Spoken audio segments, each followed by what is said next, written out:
자, 우리가 보어의 원자 모형이라는 것은 전자가 원자의 주위를 이제 원 모양으로 궤도 운동을 하고 있는데 원 운동하는 전자의 그 궤도 자체가 정해져 있다는 게 보어의 원자 모형의 어떤 핵심이었죠. 근데 그 말이 궤도 자체가 정해져 있다는 의미이지, 예를 들어 바다 상태를 돌고 있는 전자가 그 전자가 소멸할 때까지 아니면 전자가 뭐 다른 결합으로 바뀔 때까지 그 바다 상태만을 돌고 있다는 얘기는 아니겠죠. 제 말 무슨 말인지 알겠어요? 다시 말해, 전자가 돌 수 있는 궤도가 여기 하나 여기 하나 여기 하나 이렇게 있는 건 맞지만 전자가 그 중에서 어느 하나의 궤도에만 있으리라는 보장은 없는 거죠. 다시 말해서 바다 상태에 있는 전자가 얼마든지 들뜬 상태로 올라갈 수도 있는 거고, 들뜬 상태에서 운동하던 전자가 얼마든지 바다 상태로 떨어질 수도 있다는 얘기지. 무슨 말인지 알겠나요? 자, 이렇게 서로 에너지가 다른 궤도 사이를 전자가 이렇게 어떠한 과정을 통해 궤도 사이를 이동하는 걸 우리가 전이라고 부릅니다. 그러니까 궤도와 궤도 사이를 전자가 전이한다, 이런 표현을 쓰는 거지. 왠지 친숙하지 않나요? 들어보지 않았나요? 그냥 여러분들이 생각하는 그 뜻입니다. 자, 궤도 사이를 이제 전자가 이동을 할 텐데, 우리가 방금도 살펴봤지만 엄연히 궤도와 궤도 사이에는 에너지의 차이라는 게 존재를 합니다. 맞죠? 그래서 우리가 바닥 상태라는 이름을 붙였고 들뜬 상태라는 이름을 붙였던 거 아니에요? 그렇지 않습니까? 그러니까 이제 에너지 차이가 있는 두 궤도 사이를 전자가 이동을 한다? 우리의 생각만큼 자유자재로 이동하지는 않습니다. 당연히 어떠한 제약 조건들이 붙겠죠. 그래서 우리가 전이라는 개념과 더불어서 전자가 전이하기 위해서는 어떤 일들이 일어나야 하는지를 지금부터 한번 살펴보도록 할게요. 자, 이번에 교재에 있는 그림입니다. 보이나요? 설마 아직도 교재를 안 꺼낸 사람이 있나? 안 되죠. 우리 온라인 수업 때도 교재 앞에다 펼쳐놓고 봐야 한다고 했었지. 자, 이번에 교재에 있는 그림이에요. 자, 하나는 바닥 상태에서 들뜬 상태로 전자가 이동을 할 때의 그림이고, 하나는 들뜬 상태에서 바닥 상태로 전자가 내려올 때의 그림이 되겠죠. 자, 제일 먼저 바닥 상태에서 들뜬 상태로 올라갈 때의 한번 상황을 볼게요. 자, 우리가 바닥 상태라는 건 제일 원자에게서 가까운 궤도를 도는, 다시 말해 원운동하는 그 반경 자체가 굉장히 작은 전자를 의미한다고 했죠. 그러니까 제일 안정한 상태고 제일 에너지가 낮은 상태라고 했었어요. 근데 그러한 궤도에 있는 이 바닥 상태에 있는 전자가 들뜬 상태로 가기 위해서는 전자가 가진 에너지가 어떻게 되어야 한다는 소리야? 바닥 상태에서 에너지가 낮은 바닥 상태에서 에너지가 좀 더 큰 들뜬 상태로 전이 되어야 하는 거기 때문에 전자 에너지가 낮았다가 높아져야 한다는 소리지. 이런 패턴 우리 몇 번 만나본 적 있지 않나요? 내가 가지고 있던 에너지가 낮았다가 높아져야 한다? 그 말은 뭐랑 똑같은 거라 그랬어요? 그 차이만큼의 에너지를 내가 어떻게 해야만 한다? 밖에서 흡수해야만 한다, 이런 뜻이었지? 우리 에너지, 그러니까 역학단원에서도 했었고 연력학단원에서도 이런 흐름은 본 적이 있잖아요. 자, 어떠한 전자가 바닥 상태에서 들뜬 상태로 이동하기 위해서는 전자의 에너지가 낮았다가 높아져야만 한다. 다시 말해, 이 바닥 상태의 에너지와 들뜬 상태의 에너지의 그 차이만큼을 전자가 어떻게 해야? 흡수를 해야 들뜬 상태로 올라갈 수 있는 거지. 어렵지 않죠? 그 거꾸로 들뜬 상태에서 바닥 상태로 내려올 때도 비슷한 방식으로 얘기를 할 수가 있겠죠. 바닥 상태라는 건 에너지가 낮은 상태고 들뜬 상태라는 건 바닥 상태보다 에너지가 크다는 얘기다. 다시 말해, 들뜬 상태에 있는 전자가 바닥 상태로 내려온다는 얘기는 전자가 가진 에너지가 컸다가 좀 더 작은 상태로 이동을 해야 한다는 거고, 내 에너지가 컸다가 내 에너지가 작아져야만 한다는 건 내가 가진 에너지가 그만큼 방출이 되어야 한다는 거랑 같은 얘기다. 이해가 좀 되나요? 그래서 그림이 이렇게 나와 있죠. 자, 바닥 상태에서 들뜬 상태로 갈 때는 이 바닥 상태와 들뜬 상태의 그 에너지 갭, 에너지 차이만큼을 흡수해야 들뜬 상태로 올라갈 수가 있고, 거꾸로 들뜬 상태에 있는 전자가 바닥 상태로 내려오기 위해서는 그 에너지 차이만큼을 방출해야, 외부로 방출해야 바닥 상태로 떨어질 수가 있다는 거.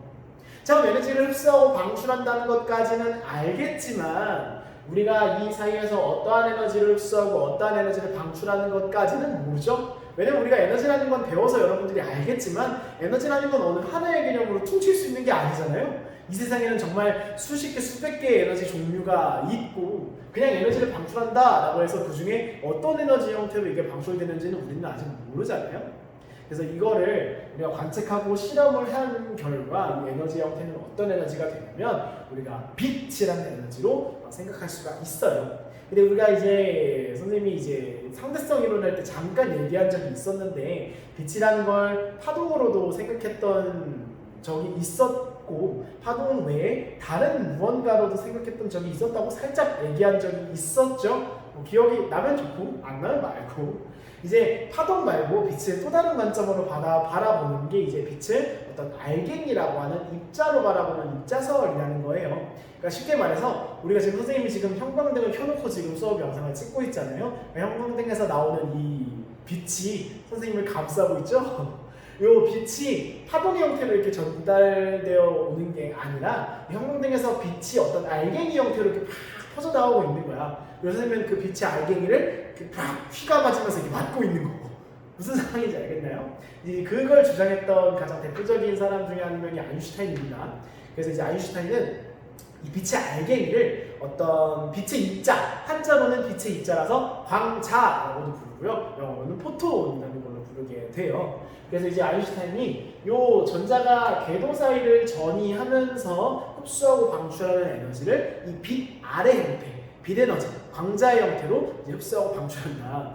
이 말이 이제 우리의 교무실의 선생님이랑 성함이 똑같은 개념이 있어서 그분의 성함과 요 광자는 다른 겁니다. 요거는 우리 포톤, 쉽게 포톤이라고 할까요? 빛 R이라고도 해도 돼요. 순우리말. 어쨌든 그 형태로 흡수하고 방출한다라는 거. 근데 우리가 이제 광자라고 부르는 이 빛 R은 에너지가 빛의 진동수에 비례한다는 독특한 성질을 가지고 있어요. 선생님, 알갱이라면서 진동수가 있나요? 네, 있습니다. 우리가 이제 조금 더 이제 물리학 원의 가장 뒷부분에서 이제 살펴보게 될 내용인데 입자라고 해서 진동수를 안 갖는 것도 아니고요. 그렇다고 뭐 파동이라고 해서 어떤 입자의 특성들을 안 갖는 것도 아니에요. 얘네들은 서로가 서로의 특성을 전부 갖습니다.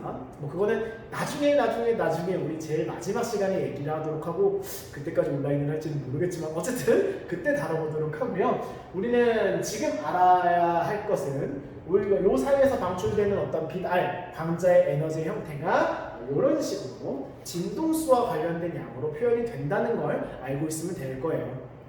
이 앞에 붙어 있는 상수 H는 플랑크 상수라고 하는 어떤 특정한 값을 갖는 상수입니다. 그러니까 순전히 그냥 진동수에 비례한다 이런 뜻으로 받아들이면 되겠죠? 자, 그러면 우리가 어떠한 바닥 상태와 들뜬 상태, 전자가 전이하는 이 두 상태 사이에 에너지의 차이를 알고 있고 플랑크 상수는 어차피 상수니까 정해진 값이잖아요. 그럼 에너지의 차이를 알고 있고 플랑크 상수의 값을 알고 있으니까 요 사이에서 흡수하고 방출하는 빛의 어떤 진동수라는 값도 요 식을 통해서 알아낼 수가 있겠죠?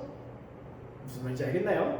자, 여기까지 정리를 하자면 자, 우리가 보어의 원자 모형에서 전자가 운동하는 궤도가 정해져 있다고는 하나 그렇다고 해서 전자가 궤도와 궤도 사이를 움직이지 못하는 것은 아니라 우리가 전자가 어떤 특정 궤도에서 다른 궤도로 이동할 때 궤도 자체를 옮기는 현상을 전이라는 걸로 부르고 뭐 크게 이렇게 두 가지 바닥 상태에서 들뜬 상태로 가는 것 아니면 들뜬 상태에서 바닥 상태로 가는 이 두 가지로 크게 나누어서 볼 수가 있다. 근데 우리가 알고 있듯이 바닥 상태는 에너지가 낮은 상태고 들뜬 상태는 바닥 상태보다는 에너지가 큰 상태다. 그러니까 바닥 상태에서 들뜬 상태로 올라가기 위해서는 이 차이에 해당하는 에너지를 흡수하며 올라가야 하고 거꾸로 들뜬 상태에 있는 전자가 바닥 상태로 내려오는 경우에는 그 차이에 해당하는 에너지만큼을 외부로 방출하면서 바닥 상태로 떨어져야 한다. 근데 우리가 이 방출하고 흡수하는 전자가 궤도 사이를 전이할 때 흡수하고 방출하는 에너지는 우리가 이렇게 빛 에너지 형태로 관찰이 가능하고요. 우리가 요때의 빛 에너지는 어떤 포톤, 광자라고 하는 에너지의 형태로 이해할 수가 있고 그 광자의 에너지는 이렇게 빛의 진동수와 비례한 양으로 표시할 수가 있다. 오프라인 하는 친구도 있어서 종이 치네요. 들렸을지 모르겠지만 어쨌든 이렇게 정리할 수가 있겠죠. 전이에 관한 내용 이해가 됐나요?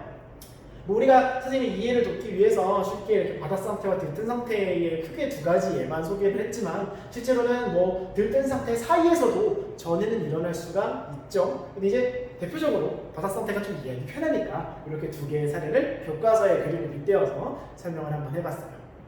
오케이.